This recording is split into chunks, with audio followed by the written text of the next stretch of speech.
guys, it's Joy with Cook with Jake and Joy, and I apologize for coming on late, but I've had some technical difficulties. So, for most of you who've been following us for a while, you know that we go live every Monday through Thursday at noon, and on the first Tuesday of the month, we always do a live episode of Cook with Jake and Joy.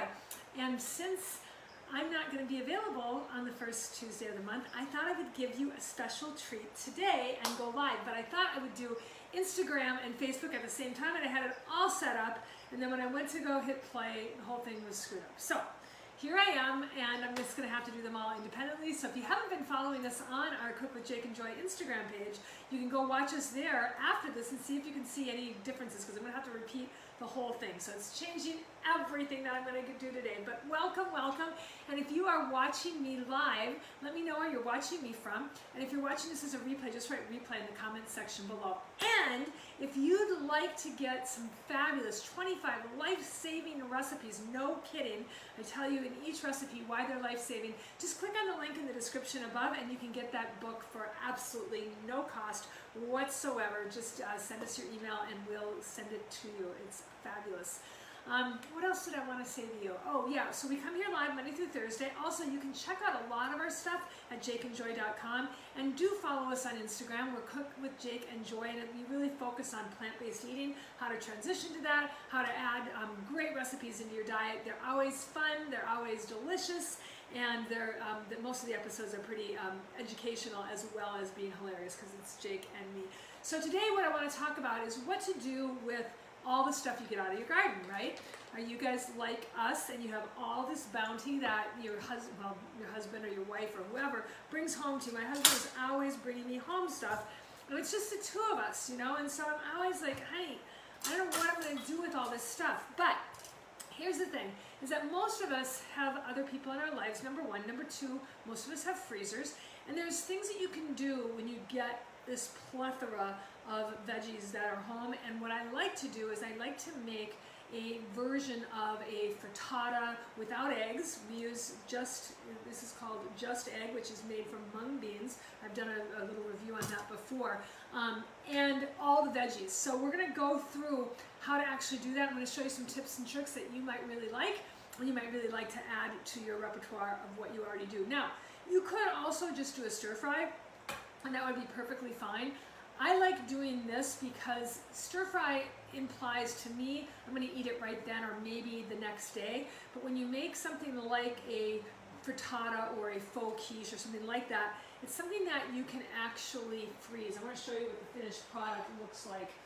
So I made this yesterday, and we had some people over, my son and his fiance, and some other people, and so I had this great dish that everybody loved. So what you want to do first is you want to get the vegetables steamed down. What I love about this is that you can do it in a couple of different steps. So the first thing that I did was I cut up all of the veggies. Now, my husband brought home this humongous bag of spinach, which I already used, so I'm just going to use kale as an example, because you could use kale, you could use chard, you could use spinach, whatever green you want to use. You can destem it, cut it, put it into a container, and put it in the fridge until you're ready to use it. I, in fact, did that several days previously. I also cut up onion, because onion and garlic is what's going to give it the flavor. So you can use a yellow onion, you can use a red onion, whatever you like. I've done an episode on the different types of onions and when to use each of them. If you haven't seen that, just go back and you can have a look on. It's on our Instagram channel, Cook with Jake and Joy.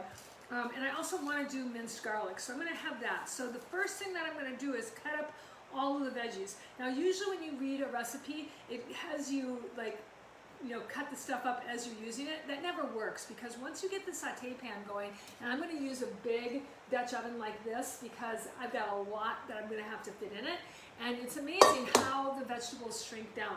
I also added mushrooms, which we don't grow, of course, but I like to put mushrooms in just about everything. And you could also use tomatoes, and these little guys came off of our garden, and they're really, really delicious. If you can see, they're heirloom cherries, and they're wonderful. I like to add those too. I didn't put that in this particular dish, but I do like to use tomatoes. So you've got all your veggies. I've got zucchini, I've got crookneck squash, I've got some beans, I've got some kale. I'm going to cut it all up into pretty small pieces, because there's nothing more like off-putting than digging into a dish and then having this great big piece of vegetable that you have to then take out of your mouth and chew, cut it up or whatever. So the basis of it is going to be, and this is almost always for soups, for stews, for casseroles, it's always going to start out with onion and garlic for me, because that's what gives vegetables even more flavor. Vegetables by themselves have a lot more flavor, of course, than animal products do. Animal products don't taste like anything except what you add to them, but plants have a natural flavor, so you want to bring that natural flavor out. So I'm going to use this big pot, and I'm going to use some Miyoko's butter. If you guys don't know about Miyoko's, this is probably our favorite faux butter. It uses cultured cashew milk, so it's got some enzymes in it, which is really great, some cultures. But I do want to make sure that you understand that just like any faux fat product, faux butter, faux cheese, still has fat in it. It just is not coming from animals. So if you're coming from a compassionate nature or a health standpoint, always getting the plant-based version of it, in my mind, is better. Now you could also use olive oil spray if you want, and I do like to point out that these olive oil sprays, I always say in the back that they don't have any calories in them, but then when you go to the ingredients, the only ingredient is oil. So they do indeed have oil and fat in them. It's just that you can control it a little bit more. How they get away with that is by saying that the serving size is 1/3 of a second. Now, I don't know how you would, can you even count to, like, a second's gone, right? That's a second. I don't know how you get 1/3 of a second, so just a kind of a funny little thing. But I'm going to saute these in some Miyoko's, and the Miyoko's is going to give it a really rich flavor. And then I'm going to add all the veggies that I've already cut up. Now you could use potato. Now I made a separate potato dish, so I didn't put potato in. But the smaller you cut these, the faster they're going to cook. So you are going to saute them first. If you just put them in with the just egg, they're not going to cook. They're going to be raw. Even if you cook the egg all the way through, it's not going to be the way you want it. So you've got to saute it first, plus it's going to get that delicious flavor. And I also like to add some fresh herbs, lots of salt and pepper. I use fresh Himalayan salt, I use fresh crushed pepper. I like to use a rainbow pepper. I like to, once again, I'm always looking to see how much color can I get into whatever I eat, and getting rainbow peppers is one really good way to do that. So I've got all of my veggies that were cut up. I had them in the night before. I'm going to add them to this pan with some Miyoko's or olive oil spray, or you could even use broth if you're really trying to keep your fat calories down or your calories down in general. I'm going to saute the veggies down, and once they're sauteed all the way down, I'm going to put them into a baking dish. And I like to use something kind of pretty like this, but if you think you're going to have to store it afterwards, you might bake it in something that already has a lid on it like this.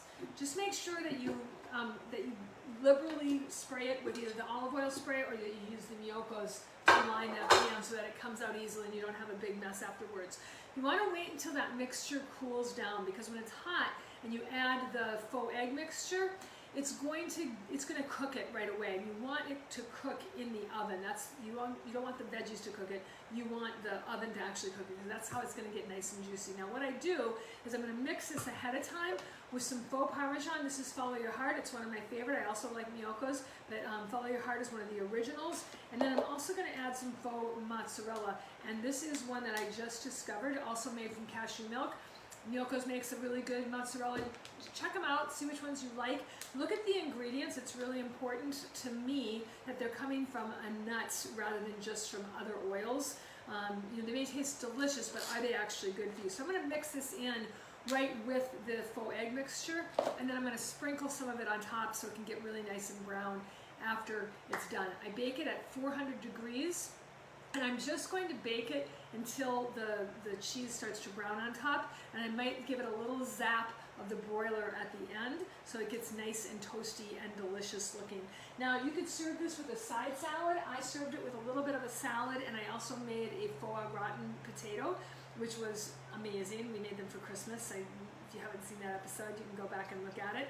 But I hope you enjoyed that recipe. I'd love to hear your twist on it, because you can put anything into it that you want, really. I'm not going to put green beans probably in a dish like that, because I'm not a green bean and faux egg fan, but lots of things that you can do with all of these veggies. So I'd love to hear your ideas, and I would love to hear what you think of our recipe book. Check us out on Instagram at Cook with Jake and Joy, and we'll see you next time. Bye.